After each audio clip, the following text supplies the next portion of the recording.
வாங்க 1 1/2 கப் மைதா மாவு எடுத்துக்கலாங்க. Baking soda 1/2 spoon, idli soda உப்பு 1/4 ஸ்பூன், மாவுக்கு தகுந்தபடி உப்பு போட்டுக்கோங்க.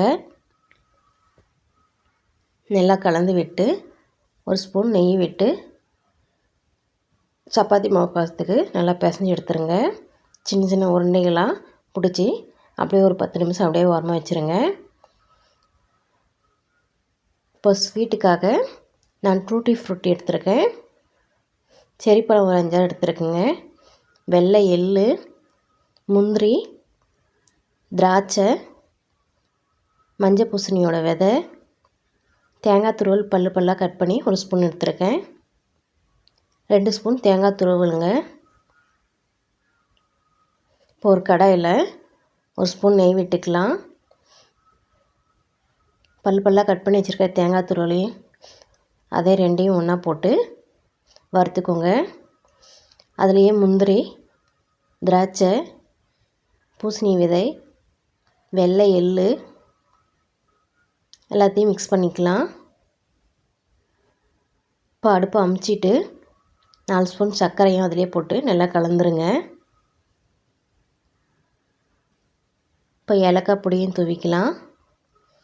அதுலேயே டூட்டி ஃப்ரூட்டியும் செரி பழத்தையும் மிக்ஸ் பண்ணிவிடுங்க. இப்போ சப்பாத்தி கட்டையில் மாவு வச்சு உங்களுக்கு எந்த ஷேப் வேணுமோ அந்த ஷேப்பில் நல்லா மெலிசாக தேய்ச்சிக்கோங்க.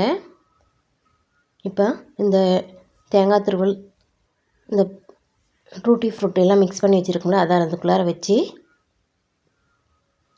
ஸ்டஃப் பண்ணிக்கோங்க. இப்போ எண்ணெயில் பொரித்து எடுத்துக்கலாம். அருமையான வீட்லேயே ஸ்வீட் ரெடிங்க. வேறு எந்த நட்ஸ் இருந்தாலும் இதை மாதிரி போட்டு செஞ்சு கொடுங்க, பசங்க விரும்பி சாப்பிடுவாங்க. இதே மாதிரி நீங்களும் செஞ்சு பார்த்துட்டு டேஸ்ட் எப்படி இருக்குன்னு சொல்லுங்கள். நான் அதோடவே பீன்ஸ், கேரட், உருளைக்கிழங்குலாம் போட்டு காரத்துக்கும் கொஞ்சம் செஞ்சுருந்தேன்.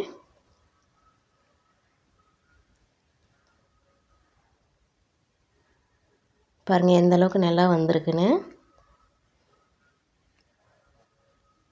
நம்ம சேனலை சப்ஸ்கிரைப் பண்ணி பெல் பட்டனை கிளிக் பண்ணுங்கள்.